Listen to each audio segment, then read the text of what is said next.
A igreja foi historicamente um espaço de amor e moderação para muitos fiéis.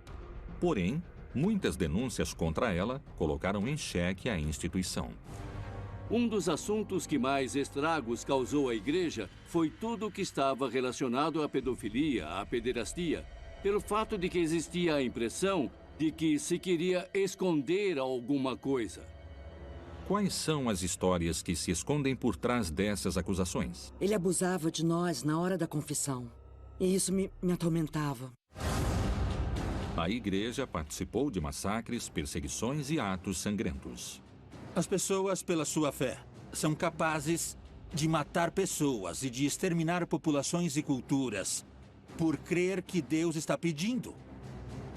Por que castigar o corpo é uma forma de chegar a Deus? Em função da magnitude da agressão do pecado, vai ser determinado o castigo. Inclusive, tem um caso muito conhecido de Orígenes, que foi um padre da igreja que cortou os genitais. Por que a igreja condenou o amor entre pessoas do mesmo sexo? Quando a religião e a igreja falaram que a homossexualidade era pecado, se gerou a homofobia.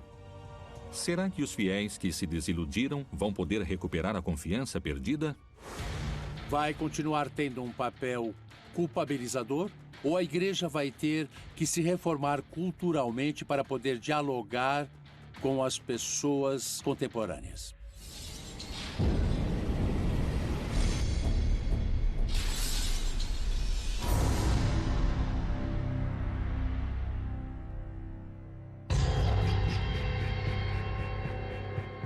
Para os fiéis, o sacerdote é um representante de Deus a quem podem recorrer em momentos difíceis. O sacerdote é o intermediário de Deus e, por isso, pertence ao estamento que tem alguns privilégios. A sociedade o cultua. O sacerdote é uma pessoa que dedica sua vida a Deus e, por esse motivo, é especial. Para o Novo Testamento, como está escrito na carta aos Hebreus, o sacerdote é aquele que prolonga o sacrifício de Jesus. No sacrifício da liturgia, mas aplicado à sua vida. Na América Latina, o sacerdote é um ator que teve muita influência na vida cultural, mas também era uma autoridade moral. Era uma autoridade de poder também. Nas cidades de toda a América Latina existia o representante do governo, mas também estava o padre, que era como contrapeso. O padre era o valor e o peso do ético, do moral, diante do mundo jurídico e do poder político. Eu tenho que confessar como sacerdote que o mais impressionante do meu ministério é isso, é sentar-me no confessionário e aprender a receber no coração a dor das pessoas. Essa dor que depois podemos levar a Jesus. Isso é o mais lindo do sacerdócio, poder ser o padre que abraça a pessoa, o filho que sofre, poder acolher no coração as dores dos outros e levar ela embora. Isso é ter uma resposta concreta que é o próprio Jesus. O abuso que nós tivemos nesse mundo contemporâneo foi o abuso de poder. Foi o abuso da representação, que nesse caso significa o papel do clero. Isso nos deixa enxergar os papéis diferenciados que existem. O clero tem um monopólio de uma verdade religiosa. Nos últimos tempos, a igreja enfrentou várias denúncias por abuso sexual por parte de pessoas que admitem que sofreram crimes cometidos por membros do clero. Como isto afetou a instituição? A igreja aceitou essas acusações? Quais foram as medidas que a Santa Sé tomou? Um dos assuntos que mais afetou a igreja durante o papado de Bento XVI foi aquele relacionado com a pedofilia, a pederastia. Naquele momento começaram a vir à tona diversos casos de sacerdotes que tinham cometido esse tipo de delito. E isso afetou muito a igreja pelo fato de que existia a impressão, por parte de muitos, de que a igreja queria esconder esses delitos. La pedofilia è una deformazione psichica di una malattia della psiche. Ci sono dei malati di pedofilia. As pessoas mais críticas consideram que a igreja nega os fatos e não intervém como deveria.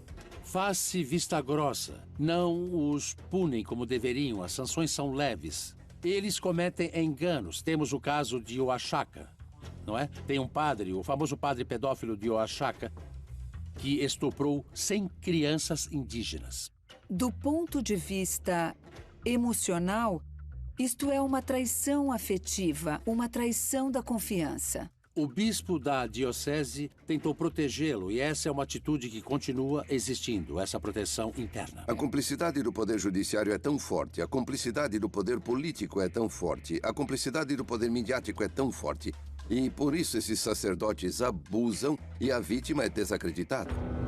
É bom lembrar agora como eles justificavam esconder a pederastia. Eles falavam, se a gente tornar público estes pecados de alguns sacerdotes, vamos estragar o prestígio de uma instituição tão valiosa como é a Igreja Católica. E vamos enfraquecer a fé, que é tão importante e valiosa para nossos crentes. Muitas pessoas não entendiam que puderam existir e existiram pederastas. Houve sacerdotes que cometeram o terrível delito da pedofilia, mas se tratava de casos isolados.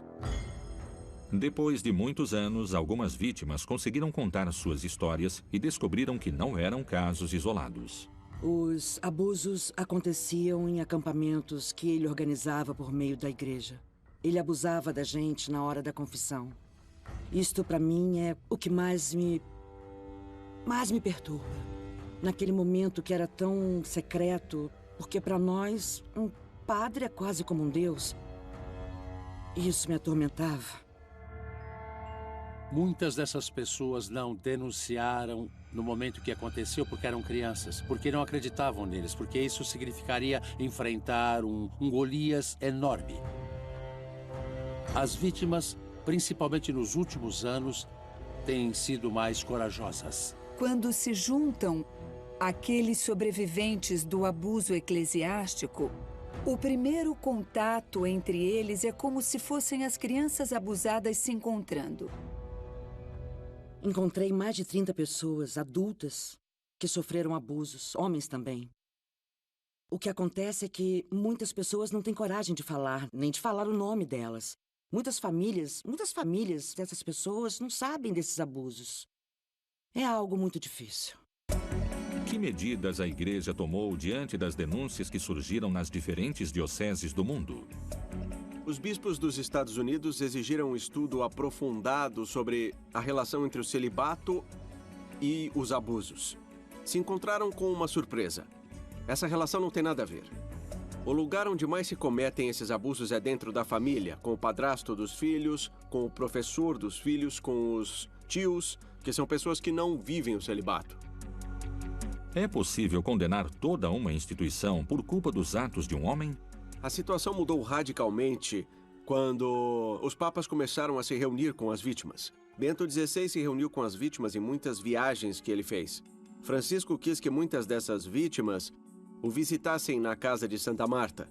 Ele se reuniu com elas a sós e pediu perdão por todos os abusos e pediu perdão por todas as vezes que os padres, os bispos não fizeram o necessário. Tem pessoas que separam ou dividem, entende, a fé daquilo que aqueles padres foram, da instituição e daquilo com que eles tiveram que enfrentar. Nossa luta é contra aqueles que cometem delitos terríveis, que são as freiras e os padres abusadores.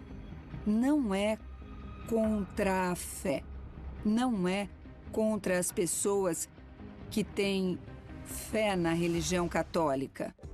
O que deixaram claro esses episódios vividos no interior do clero? O interessante é que a pederastia mostrou que a igreja é igual a qualquer outra instituição, como os colégios, como os militares, como os partidos políticos. É uma instituição humana que de sagrada não tem nada. A igreja é como qualquer organização humana. Os papas, como João Paulo II, como Francisco, têm que saber que essas coisas acontecem e que aquilo que se fala sobre não permitir isso, sobre não tolerar esses abusos, é mentira. Os padres que abusaram continuam perto de crianças. Absolutamente todas são situações dramáticas. Não tem situações piores. Todas são terríveis. Como se viveram essas denúncias no cerne da igreja? O fato desse tipo de acontecimento vir à tona, por um lado, é inevitável nesse mundo das comunicações, onde nada mais pode ser mantido em segredo. Uma hora viriam à tona.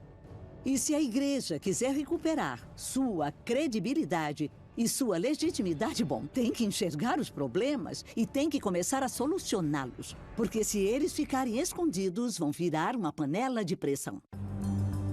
Acho que o assunto da pederastia é um assunto-chave contemporâneo porque colocou a igreja como uma organização de estrutura secular. Antes, ela era enxergada como uma sociedade perfeita que devia ser luz e indicar o caminho para a sociedade e a cultura secular pecaminosa. Não, hoje a igreja se enxerga a si mesma como uma estrutura de poder e de pecado.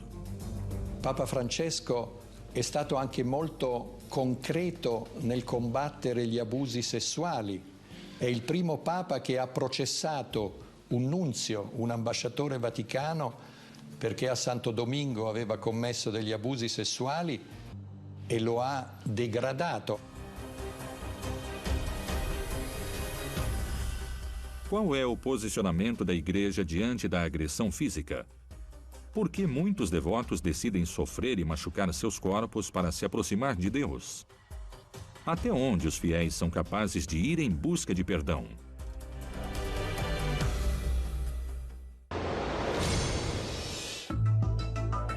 As denúncias de casos de abuso sexual no cerne da Igreja Católica colocaram em xeque uma das instituições mais poderosas do mundo.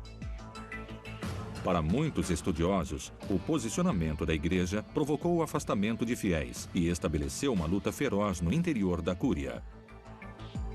Por que, em algum momento, se considerou que o corpo devia ser castigado? Por que tantos homens e mulheres adotam condutas extremas? Qual é o limite entre a devoção e a agressão física? Aquilo que é pecado foi mudando ao longo da história da igreja. Quem decide o que é pecado? Os sacerdotes e os bispos costumavam se reunir em sínodos, em concílios, e por maioria de votos se decide o que é pecado e o que não é pecado. No judaísmo do Segundo Templo, começamos a ver um conceito onde o pecado começa a ser associado com a natureza humana. E nesse caso, por exemplo, existe uma atitude bastante pessimista diante da capacidade do homem de superar sua condição pecaminosa. Por exemplo, antes do século XIX, era pecado que os católicos tivessem dinheiro no banco. O Concílio Vaticano I, de 1868 a 71, eliminou esse pecado. E então, a usura, que era o negócio do banco, já não era mais pecado.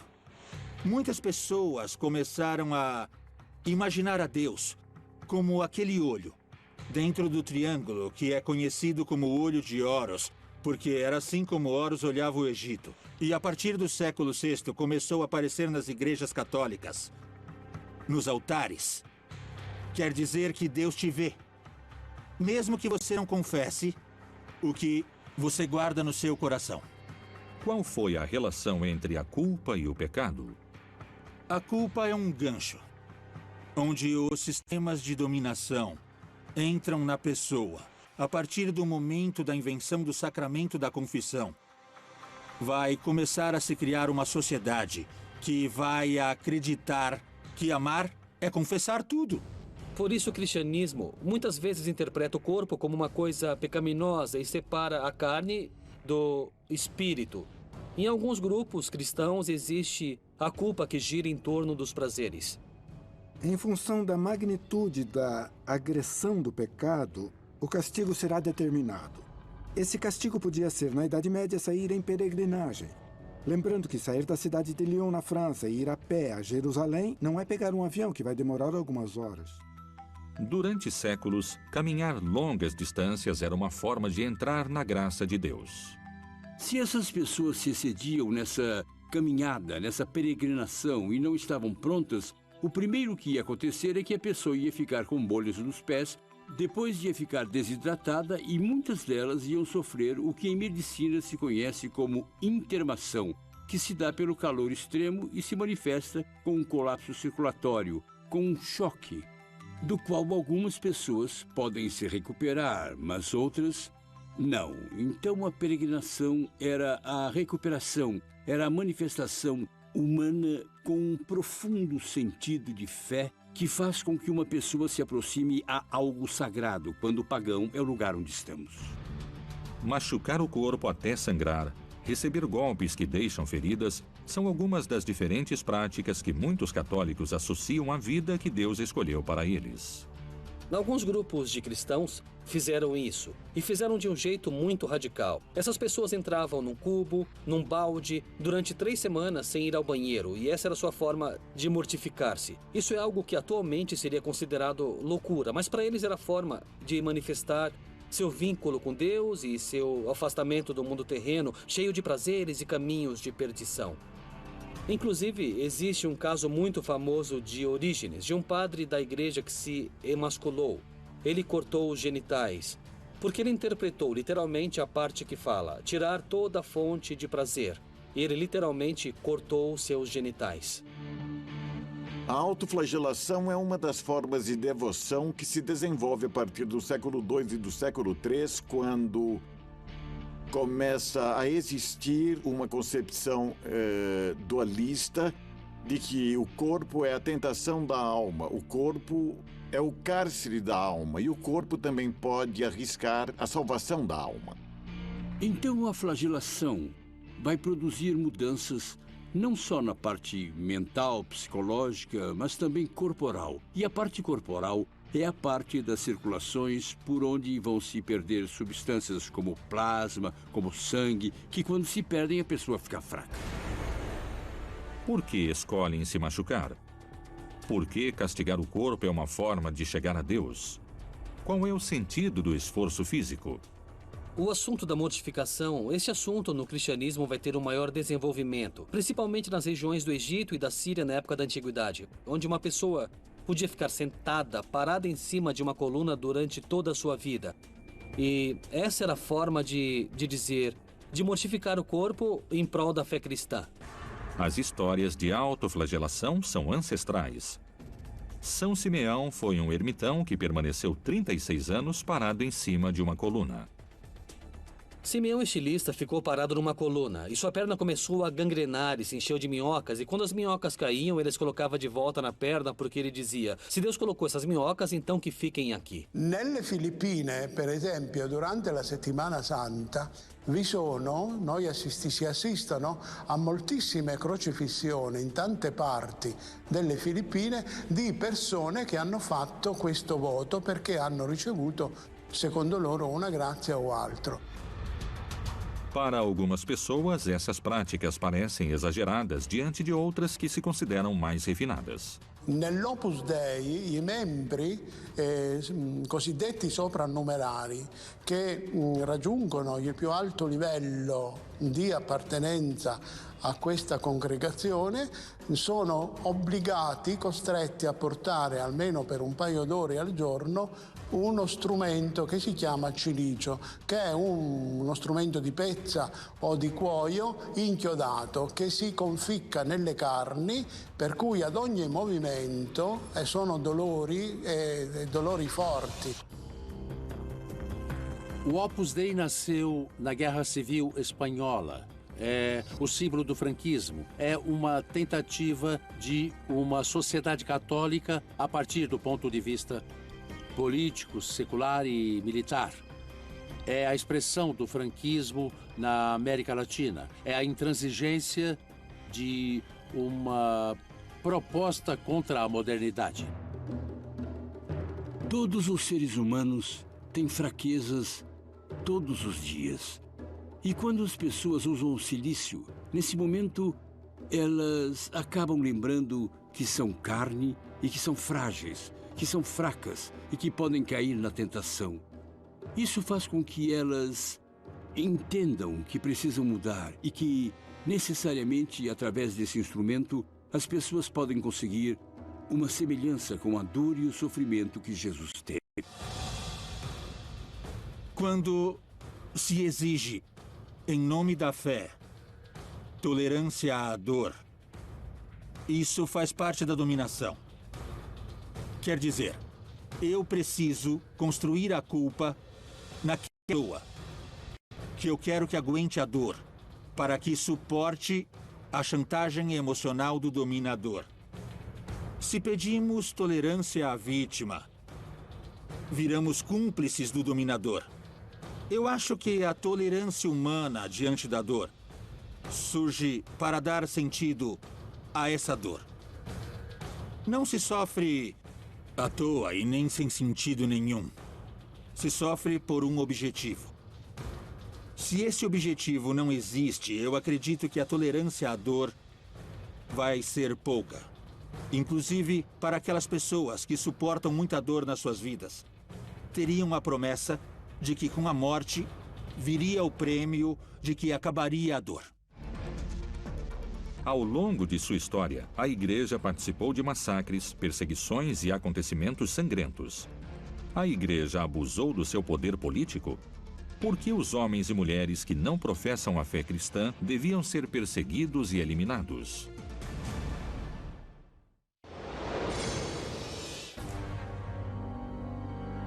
Ao longo dos séculos, a Inquisição usou a violência e perseguiu aqueles que negavam a existência de Deus. Qual foi o uso que a Igreja fez do seu poder político? Por que aquele que pensava diferente devia ser julgado? As pessoas pela sua fé, são capazes até de matar. E creem que com isso estão agradando a Deus.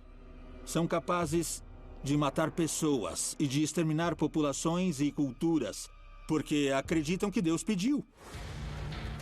A Santa Inquisição começou com a Inquisição Episcopal, que teve a ver com questões regionais e questões locais. Basicamente para combater a heresia cátara, que aconteceu no sul da França, naquela linda região que compreende Toulouse, Carcassonne e Albi. E tem a ver com uma visão muito cristã do Evangelho, onde se dizia que existiam dois mundos. O mundo era dividido por dois poderes, o poder satânico, que é o mundo material, o mundo das coisas materiais e do poder, e o mundo celestial. No ano de 1250, meados do século XIII, a Inquisição vai adquirir um caráter mais oficial e vai incorporar a tortura. O que procurava a Igreja durante a Inquisição? Por que muitos historiadores consideram que ela tentava controlar a sociedade da época? A Inquisição deve ser vista como um mecanismo de controle social mais amplo. Não era só a perseguição aos judeus. Qualquer cristão que blasfemasse, que tivesse uma atitude de sacrilégio contra Deus, também era perseguido pela Inquisição. Bom, mas no caso do judaísmo, foi um fenômeno bastante difundido, porque teve a ver com o controle da população que tinha sido convertida e que nominalmente era cristã. Isso fez com que esses que ficaram conhecidos como marranos ou convertidos vivessem uma situação muito desconfortável. Porque não eram judeus, eles eram cristãos, mas para a Igreja, para a Inquisição, eram considerados membros duvidosos. Sempre era provável que eles voltassem a ser judeus, que voltassem à fé deles. Os fanáticos são capazes de acreditar que seu ponto de vista é o único e que todo o resto está errado. O que é deles é sagrado e o que é dos outros é o profano e que eles têm direito de destruí-lo. O pensamento desses inquisidores era que eles faziam isso para salvar a alma da pessoa. Essa é a parte perigosa de uma fé. Isto é, para salvar a outra pessoa, eu posso matá-la. No século IV, a Inquisição perseguiu aqueles que considerava hereges por ter relações sexuais com pessoas do mesmo sexo. No século IV, já na Inquisição de Teodósio, exigiram a morte dos homens afeminados e de lésbicas. No século XIII, na Santa Inquisição, dominava uma ideia cristã mais homofóbica e lesbofóbica, que, com a Santa Inquisição, começaram a perseguir gays e lésbicas, que hoje conhecemos como a queima das bruxas, também chegou a queima dos homossexuais e das lésbicas. Durante vários anos na Itália, os homossexuais deviam se esconder para evitar a perseguição dos inquisidores. Os homossexuais na Florença, por exemplo, se organizaram contra a Savonarola. Os homossexuais construíram um bar, hotel, que se chamava em italiano Il Buco, e era um refúgio para homossexuais cada vez que ganhava a Inquisição. Aí eles entravam e lá tinha túneis, e eles ficavam escondidos, esperando que chegassem tempos melhores, menos homofóbicos, para que eles pudessem ser livres. O que a Igreja aprendeu com sua própria história? Qual é o movimento que está acontecendo na Igreja em busca de igualdade de gênero? As teologias de gênero estão provocando uma reflexão muito interessante a partir da religião.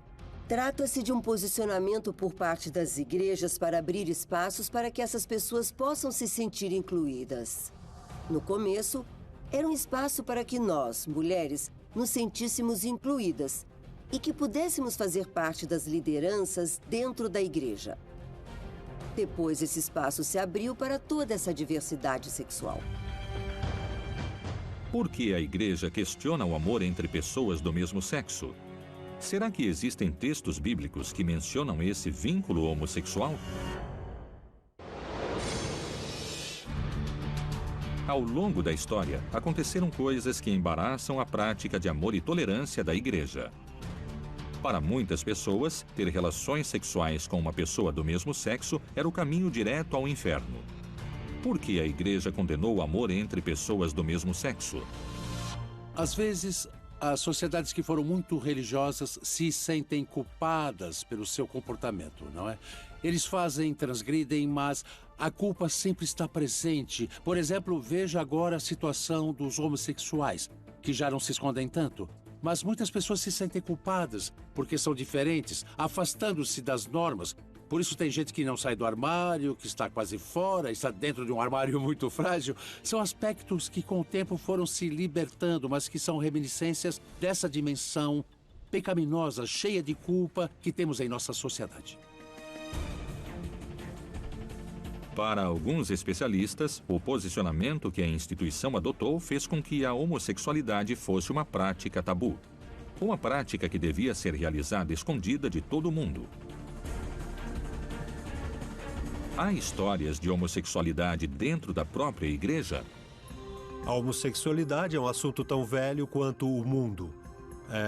A igreja e talvez Francisco tenham uma visão mais aberta sobre esse assunto, já que eles falaram que os homossexuais devem ser tratados com toda a dignidade que toda pessoa merece. Mas isso não quer dizer que a igreja vai abrir sua doutrina à homossexualidade, porque o catecismo é muito claro sobre esse assunto. A igreja é muito conservadora no que se refere à sexualidade, à homossexualidade e à homossexualidade. E isso é algo triste, porque quando existem instituições onde só há homens ou só há mulheres, os casos de homossexualidade nascem. Isso é inevitável. É como negar que o sol existe e dizer que não há homossexuais, que não há homossexuais católicos e cristãos, e também dentro da igreja. A Igreja Católica e as igrejas cristãs tiveram, ao longo da história, posturas diferentes diante do amor entre pessoas do mesmo sexo. Os primeiros cristãos não pensavam que o amor entre pessoas do mesmo sexo fosse algo que tirasse a santidade da pessoa ou a levasse ao inferno. Ou seja, não era pecado o homossexualismo nem o lesbianismo. Se mi domando se Gesù ha mai castigato, deprecato, condannato l'omosessualità esplicitamente, a me non risulta. Naturalmente c'era stato addirittura qualcuno che aveva ipotizzato non solo che Gesù avesse un amante nella Maddalena, ma anche che fosse affezionato sessualmente a Giovanni Evangelista. Secondo me tutto questo potrebbe anche darsi, non mi scandalizzerei per niente. Tem documentos que falam sobre um rito católico para irmanar homem com homem ou mulher com mulher no século X depois de Cristo. Esses documentos estão no monastério beneditino de Grottaferrata, no sul de Roma, na Itália. E onde tem uma reza que diz: Ó Senhor nosso Deus, que criaste o homem à tua imagem e semelhança e lhe deste poder sobre toda a carne. E que diz: e que permitiste que teus santos apóstolos Filipe e Bartolomeu pudessem se unir em um casamento. Eles não foram unidos pela natureza, mas sim pelo amor que sentiam no Espírito Santo e na modalidade de nossa fé. Se dois homens fossem se unir, eram abençoados por dois santos gays. E permitiste que São Sérgio e São Baco se unissem em casamento um do outro. E ele utilizava a palavra em grego, casamento, damos. Não há dúvidas ao que se refere. E se fossem mulheres, eram abençoados, além dos apóstolos Filipe e Bartolomeu, por duas santas lésbicas. Tu permitiste que Santa Perpétua se casasse com Santa Felicidade. A divindade é perfeita. A divindade não erra. E Deus não fez esses seres humanos por engano. Eles não são um erro da divindade. Eu acho que eles devem ser acolhidos como filhos e filhas de Deus. Eu não penso assim. Para mim não faz sentido essa discriminação terrível e constante que obrigou a tantos jovens a cometerem suicídio e que causou o sofrimento de tantas famílias que não conseguem entender que isso é algo normal, algo que acontece até com os animais. Deus mudou de opinião 200 anos depois. 200 anos depois, virou pecador. O homossexual virou pecador na Inquisição de Justiniano no século VI. No século VI, a perseguição aos homossexuais se intensificou e aos poucos se tornou uma prática sexual completamente pagã, que só procurava o prazer e o orgasmo. E pelo fato de não procurar a procriação, não fazia sentido esse ato sexual. Os estudiosos da teologia de gênero procuram uma nova perspectiva da sexualidade. Quanto será que influenciará essa perspectiva nas mudanças dos próximos anos? Sem sombra de dúvidas, quando a religião e a igreja apontaram a homossexualidade como pecado, surgiu a homofobia. Surgiu a aversão aos homossexuais. Surgiu a perseguição aos homossexuais. Mas é necessário lembrar que a igreja repensou isso nos últimos catecismos e pastorais. E da mesma forma em que a ciência não considera mais a homossexualidade como uma doença, a igreja já faz algum tempo, nos últimos anos, começou a repensar a ideia de pecado. Porque o pecado não é fazer isto ou aquilo. O pecado é aquilo que nos separa de Deus, do outro e dos outros. O posicionamento da igreja diante dos homossexuais é de acolhimento, porque são pessoas. E para entender isto, é importante distinguir a disposição que os homossexuais têm. O desejo que têm dos seus atos e do seu ser. Não são pessoas pecadoras por serem homossexuais. Jesus nos ensinou que todo homem carrega o bem. E todo homem é um mistério. Nenhum homem pode julgar outro homem. O Vaticano é um Estado e formado por seres humanos. E dentre esses seres humanos, há muita luta pelo poder. Poderes pequenos, médios e grandes. Não é verdade? E nessas lutas, escolhem-se lados. E tem interesses importantes que não compartilham. Por exemplo, a missão, a perspectiva da igreja e do papel da igreja no mundo que Francisco tem. E o Papa Francisco, para manter a união da igreja, vai ter que fazer concessões, não é? Ele criou muitas esperanças, por exemplo, quando se referiu aos homossexuais e teve aquela frase que ecoou no mundo todo: quem sou eu para julgar o outro? Porém, na hora de agir concretamente, as mudanças são extremamente difíceis. Será que os gestos de Francisco são o ponto de partida para uma mudança no cerne da igreja? Infelizmente, mesmo que a Igreja Católica sempre tentasse estar atualizada, ainda tem muitos assuntos nos quais ficou com o pensamento muito atrasado, com o pensamento de séculos atrás. E agora que o Papa Francisco chegou e começou a tratar assuntos da atualidade, como a homossexualidade, como a relação com outras religiões, Isso está trazendo novos ares à igreja. Seria muito importante que os grupos religiosos aceitassem religiosos e religiosas, homens e mulheres que sejam gays e lésbicas. Qual é o problema? Eles se amam. O problema é quando cometem delitos, mas esse é outro assunto. E quando cometem delitos, a igreja, em lugar de denunciá-los, até agora, no século XXI, continua-se com uma longa tradição cultural. Prioriza-se a instituição. E não se denuncia porque pode criar um escândalo. Qual será o futuro da igreja? Será que os fiéis que se afastaram vão voltar a ter fé nos representantes de Deus na Terra?